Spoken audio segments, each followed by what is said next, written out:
Welcome back to Language of the Soul, conversations on healing and growth. I'm Ben Umstead. And I'm Martin Perkins. So on today's episode, we're going to be talking about the nature of presence in an ever-changing world. Martin, when you brought this up to me, I was curious. What did you mean by that?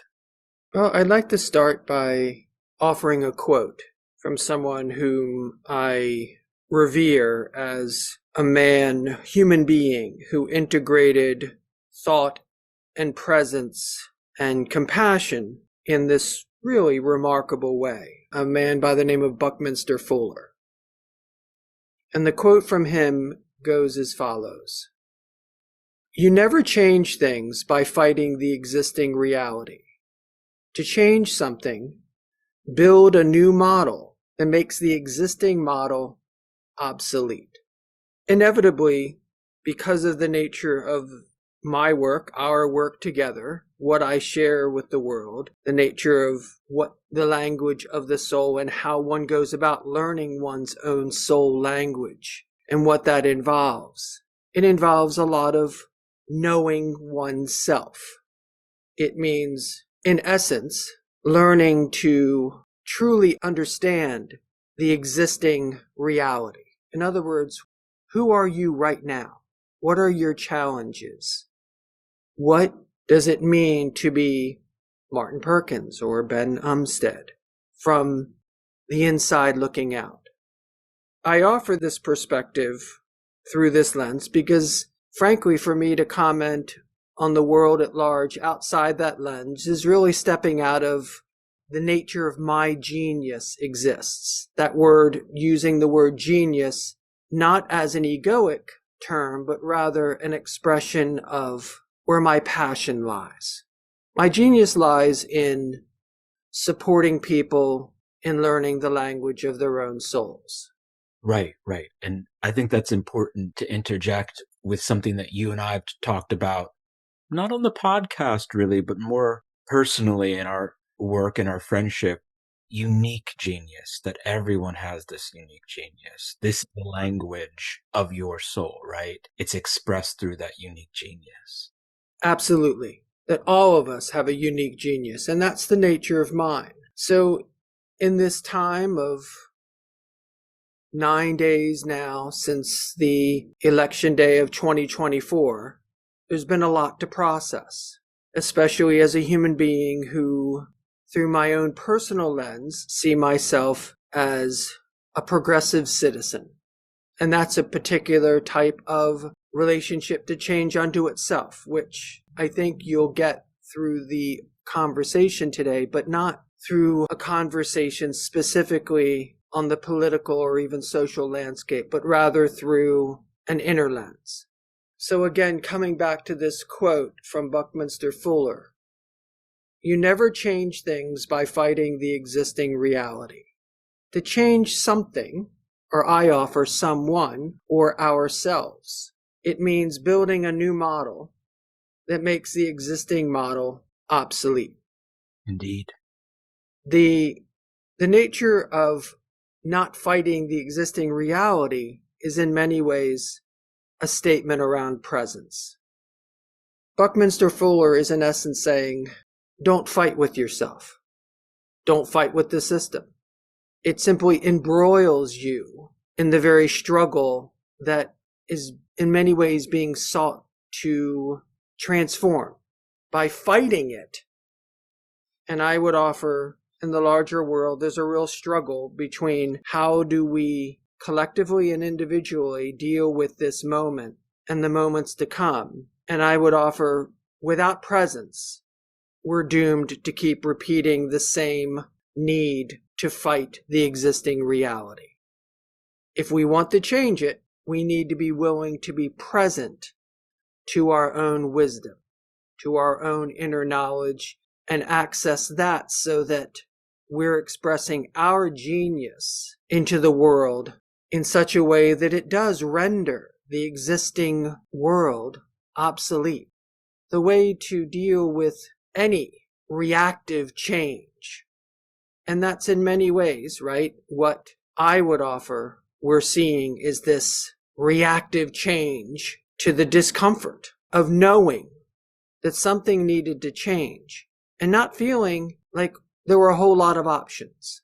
Now, I'm not going to go into the political landscape, but I would offer simply that from the very get-go, one candidate was offering radical change, and regrettably, the other candidate's perspective was one of seeking to maintain the status quo. So let's unpack that a little bit. I'm not veiling this because I'm afraid to say Trump or Kamala or, Trump or Harris. And I use the word Kamala in the familiar because it's a term of endearment, not debasement. I have an enormous amount of respect for that human being, even if I don't align fully with her politics nor her chosen political strategies. So this idea of presence and what unfolds and what's our intention around presence and what do we need in our lives in order to manifest presence? Well, number one, and this is in many ways a drum beaten frequently on this podcast and in my book and in my classes. But the truth is, without being a well-rested human being, there's not much presence in one's life. And because we live in a culture where people are chronically exhausted, there really isn't much foundation for presence. So when people say to me, oh yeah, I'm present, when I ask them about their rest cycles, what rest looks like for them, or I ask them about their stillness practice, which is the other ingredient for a presence of being, often those very crucial ingredients are missing.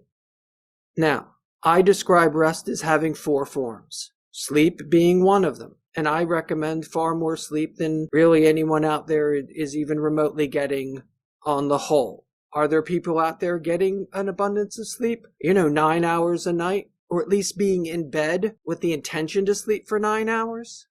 Very few. Most people are getting, actual time in bed, 6, 7, or less. Right? People are going to bed at midnight, up before 6. Many people. Other people, it's might be different, but the truth is there's not enough sleep being had. There's not a resting of the mind. There's not times throughout the day where people are pausing. If you want to change the world or change yourself or change things for the better in your family, without adequate rest, it's an enormous uphill battle. Having a rested mind gives you access to so many more resources that are needed to change things the way you seek to have them occur. I recommend regular rest times during the day. Every hour or two throughout the day. Pause, step away 5, 10 minutes or more. Understand by taking these breaks, stepping fully away from whatever quote-unquote work activity you're in the midst of, and just pause, take a walk, do some stretches, do some breathing, lay down, even if it's just for 5 minutes.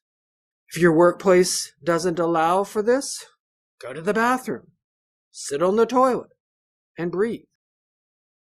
Lastly, some sustained period of not doing, whether it be reading, sitting, quiet walks, not exercise walks, strolls.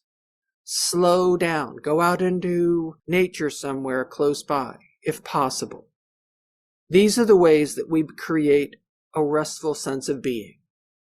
These are the foundational pieces for a life in presence. An access point to wisdom. If for no other reason than by being well rested in the ways I'm describing, what happens is you begin to observe yourself, what's known in consciousness circles as the observer. You begin to catch yourself in all the non-present states that you enter into, the anxieties, the worries, the frustrations, the sadnesses. On some level, the work in a very crucial sense begins.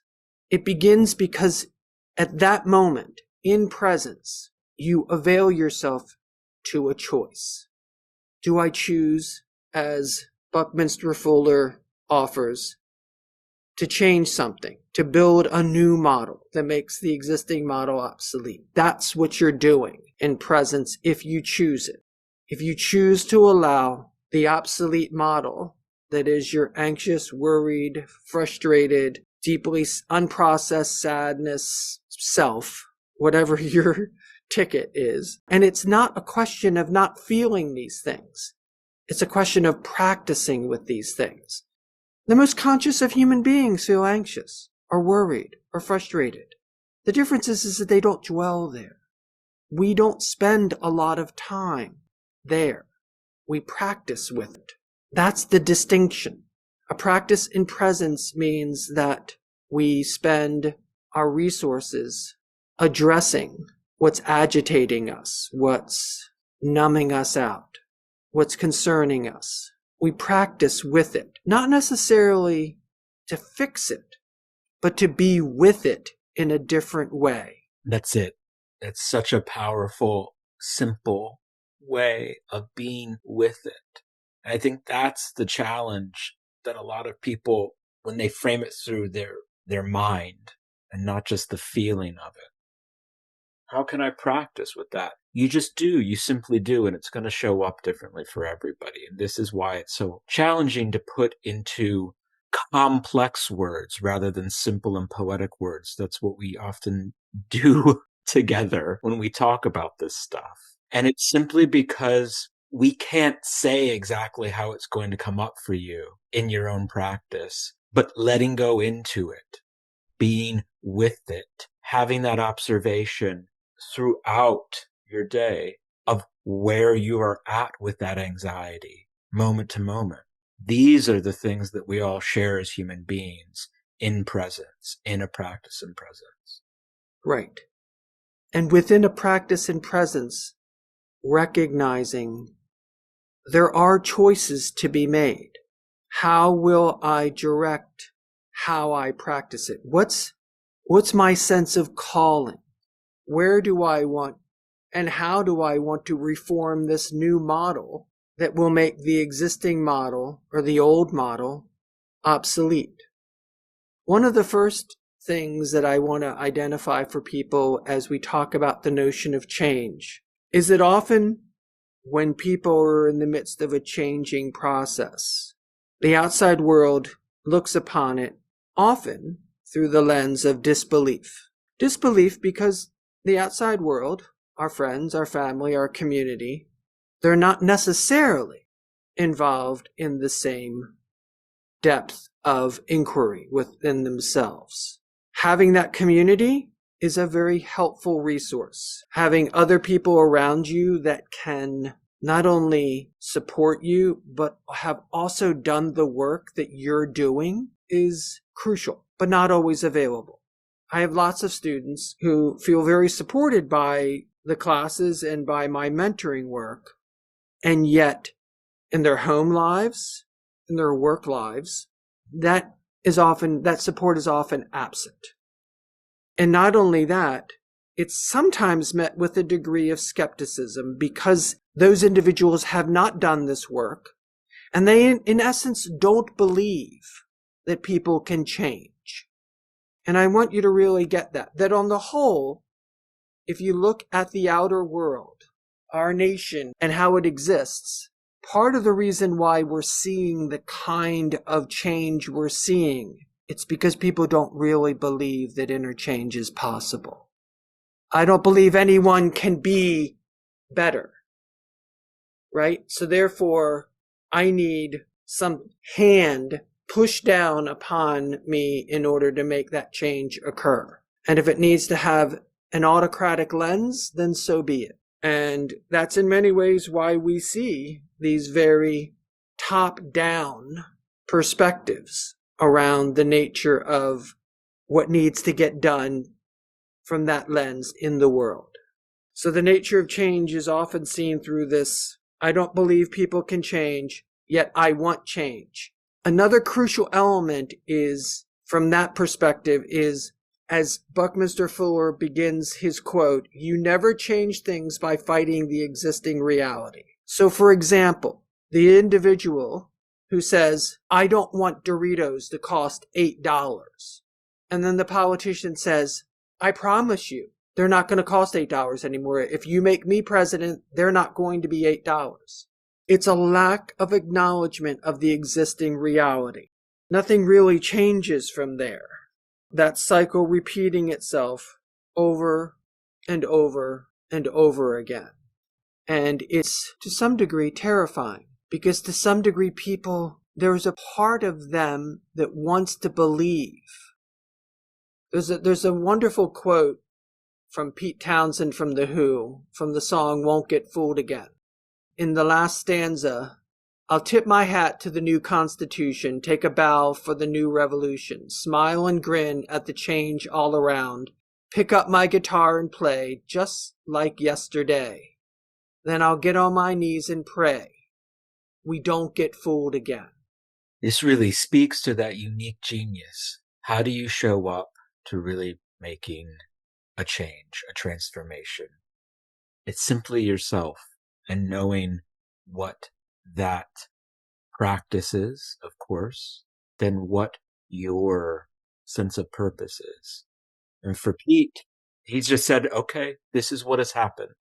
I'm going to do exactly what I've done, and I'm going to remain in presence while doing it. I can't do everything. I think this is a big thing in our society, particularly for progressive citizens, as you would describe yourself. When you talk to other people, they would say, well, I have to do more. I have to do something different. I'm not showing up in the ways that society expects me to. Or are you showing up for yourself? When we talk about people not believing that anyone can change, they're really just talking about themselves. I don't believe I can change. Exactly. Well said. I don't believe I can change. But I do know that I don't want Doritos to cost $8. Right. Right? So I'm going to vote for Doritos not costing $8. And the person who says that they're going to change that, that's the one I'm going to vote for. Now, that's a metaphor. I want to be really clear. Everyone isn't universally concerned about the cost of Doritos.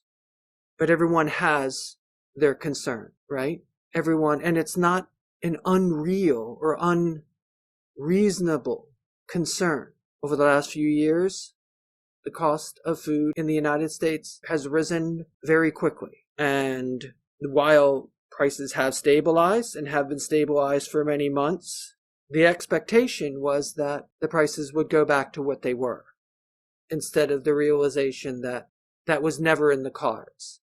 That's never happened when it comes to inflationary trends economically, unless it's a pure commodity. If there's no finished product, commodities will do that. But that, Doritos is not a commodity. It's a marketed, well-merchandised product.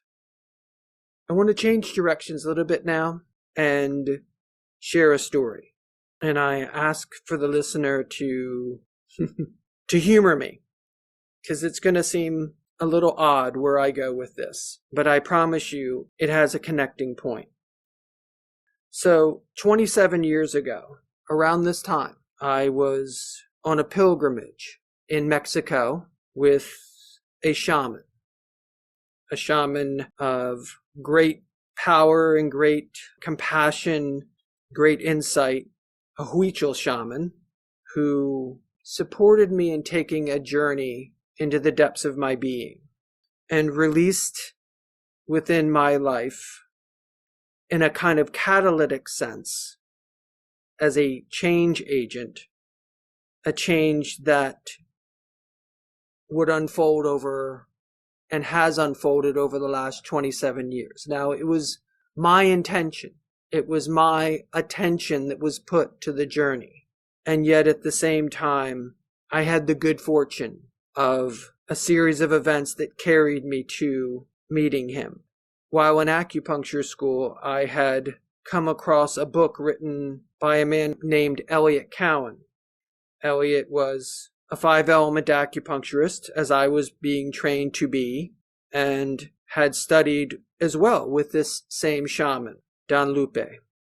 Elliot had written a book called Plant Spirit Medicine, and I was interested in Elliot's work and got in touch with a woman who was organizing a course for Elliot, a woman named Allison Gayak.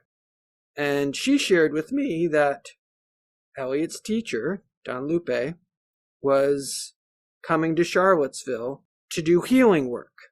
I was very, very curious and called to this work and made arrangements and ultimately spent over, I believe it was 5 days, I received a series of healing sessions. Shamanic healing work, which is quite mysterious in its nature, and it's really kind of like a slow release process. So on the last day, I asked Don Lupe what to do next. And he paused, and he offered me the opportunity to go to Mexico to go on this pilgrimage. And I jumped at the opportunity and in turn began this preparation, because it was just a bit over a month before I would be leaving to go to Mexico. During that time, as is wont, once one sets that intention, typically in the month or two before one embarks upon such a pilgrimage, you make significant lifestyle changes. Things such as you stop adding salt into your diet, you stop bathing or immersing yourself in water. If you have a romantic partner, which at the time I did not, but if you had a romantic partner, you stop sleeping or engaging romantically with them. All of these things are designed to bring your attention and intention to the journey at hand that you'd already in essence begun before you ever stepped in that direction physically to go off to Mexico. It's to bring body, mind, and spirit in alignment with that intention. I'll skip ahead to the very end of my time there, which was after the pilgrimage. I spent some additional days receiving more healing work from Don Lupe, and I asked a question of him at the very end, just as I had when I had seen him on the last day of my healing work in Charlottesville, Virginia, which was, what's next? What can be next? Now keep in mind, I don't speak Spanish, nor Huichol, so therefore it was being translated. But what he in essence said to me was this, and I believe that he meant it both literally and metaphorically. I took it quite literally. But what was said to me was, you need to go to the middle of the lake and dive to the very bottom. I took that to mean that he was offering me an apprenticeship to do just that. To apprentice in that tradition, and to be clear, it's no small thing. To apprentice in the Huichol tradition is to apprentice for 12 years. And you either do so in a committed relationship, in which, in essence, your partner is making a very potent commitment as well, because the commitment is made by them as well as by you. You know, in that ancient tradition, they know that the partner has to be willing to undergo incredible experiences in order to be in support of, and also to be able to support their own healing in the midst of their partner's changes, right? They're, in many ways, they're being transformed in the midst of it as well, even if they're not undertaking the transformation of the apprenticeship. I didn't have a romantic partner. I was separated from my wife of the time, and when I returned, I had a conversation with her in which she made it very clear that we were done. And I can look back on that now with gratitude, because we had been separated for 2 years, and this allowed us to move on. It was extremely painful. It was also quite necessary. So that left me with the only other way one can apprentice in that way, which would be to be celibate for 12 years. And I wasn't prepared to do so. Within a year or two, I was, though, in a committed relationship and ultimately married to the woman who would become my second wife and as well the mother of my daughter Luna. And it was at this point that I recontacted Don Lupe. having asked my second wife, Lauda, whether or not she'd be willing to embark upon such a journey, and when she expressed she would be, I reapproached Don Lupe. In doing so, he made it clear that, number one, he was no longer accepting new apprentices, and as well, in a manner of speaking, made it clear that the nature of my journey with him would continue to unfold with or without his presence, and that, in essence, when I inquired around the nature of that apprenticeship, he made it clear that that really wasn't what had been offered. That, in other words, what he had described to me was more about the nature of my journey as opposed to my journey with him, and in an apprenticeship form. Now, flash forward, and I can think of no better metaphor for the last 27 years than the description that he offered to me in that healing session in November of 1997. When he described going out into the middle of a lake and diving to the very depths, right? The nature of the work that I've been involved with, largely centered around breath work, right? And the nature of the type of breath work that I teach, that being Tao Yin, and the nature of the very lens through which I look upon healing through the chakras, through the Kundalini. It all aligns fully with the depths of diving deeply into a lake. I didn't see it at the time. And in fact, I never really put together that I was training all along for many, many, many, many years. The bulk of those 27 years, I've been practicing in that lake. Now, I share that story because that's the nature of change. That is the nature of building a new model that allows the existing model to be made obsolete. I shared this story, frankly, I shared it earlier today with a student. And when I drew the analogy, he, in a very strong contrast, he goes, the American voter just lit off fireworks in a basement. And I paused and I chuckled and I was like, right. What happens when we try to change things by fighting the existing reality? And, all of us maybe at some point or another have seen those either TikToks or Reels where there's silly people lighting off fireworks in some front yard in suburban America and don't provide the correct safety precautions. And all of a sudden fireworks are shooting off in every direction and people are scrambling and there's women, jumping onto their children and protecting them. I mean, there's just... It's utter and complete havoc because there's no depth of consideration. There's no grounding in wisdom. There's just fireworks, as the expression went this morning, just fireworks being lit off in the basement with no sense of consequence to what that might mean. In the absence of presence, if we're going to have a loving presence in change, what is that going to look like? Instead of fireworks, what is it going to look like? Well, I would offer that foundation of practice in presence is one of forgiveness, of gratitude, and of trust. And that if one wants to build a world, a worthy of the world that, and the love that I believe people want to potentiate in their lives, well, you potentiate it through forgiveness, gratitude, and trust. And there's this lovely quote from Virgil, "Love conquers all. Let us too yield to love."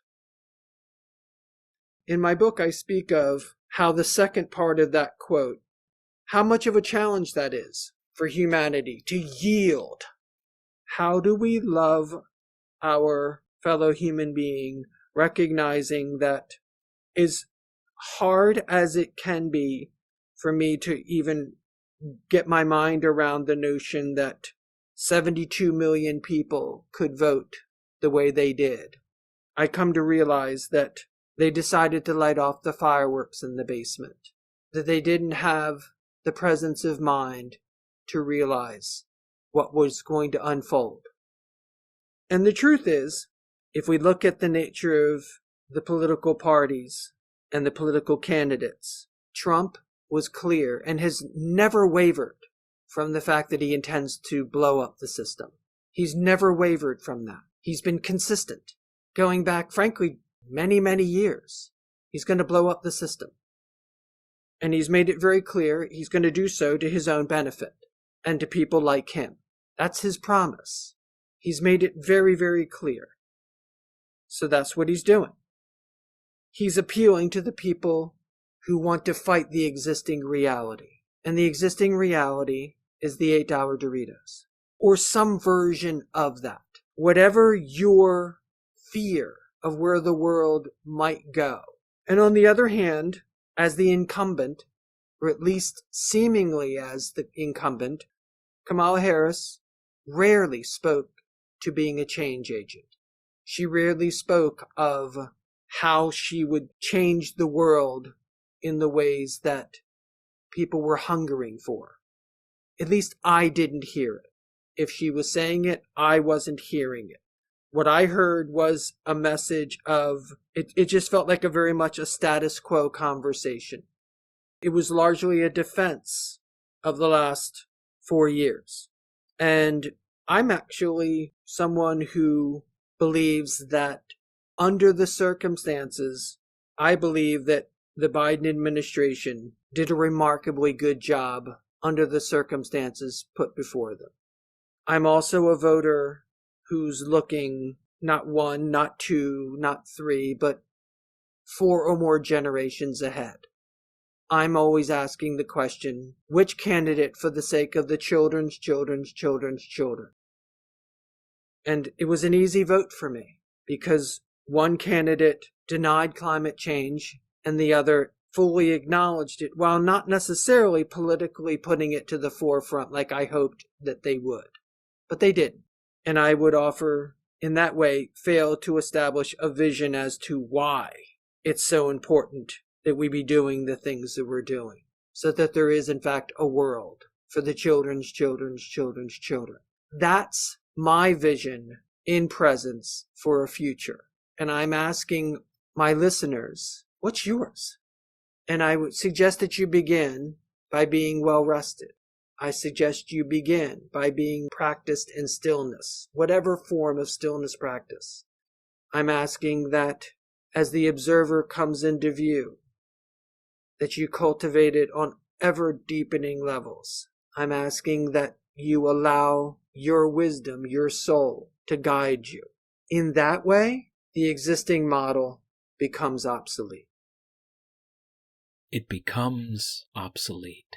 Taking the energy, the radicalism of The Who, Don Lupe, and Buckminster Fuller, I'm reminded of the acronym FISHDI. Fuck it. Shit happens. Drive on. And I would tweak that a little bit. FISHDI. Fuck it. Shit happens. Dive in. FISHDI. Dive in. If you'd like to dive in a little bit more with Language of the Soul, you can do so by visiting martinperkins.com. We've got a new movie club coming up. It's Ava DuVernay's Origin. There's a screening happening at Simplicity Farm on Sunday, December 1st at 7 p.m. So if you're in the Maryland, D.C., Virginia area, do reach out to Martin and enjoy the film in a wonderfully warm space. There's going to be the discussion for Origin on Thursday, December 5th at 7 p.m., and that's via Zoom. So if you can't attend in person, you can watch the film, your own time, your own space, and then join us via Zoom to discuss a film that looks at caste, class, race in extraordinary ways. Isabella Wilkerson is the author of the original book, and the film takes her research and her life experience and puts that into a dramatic form. It's incredibly compelling, incredibly inspiring, and really does speak to FISHDI. Fuck it. Shit happens, dive in. Let's figure out a new model. Because caste, class, and all the other things that come with it, well, it's simply stagnation. We find love, create love, hold that love with the foundation of forgiveness, trust, and gratitude. The world can change.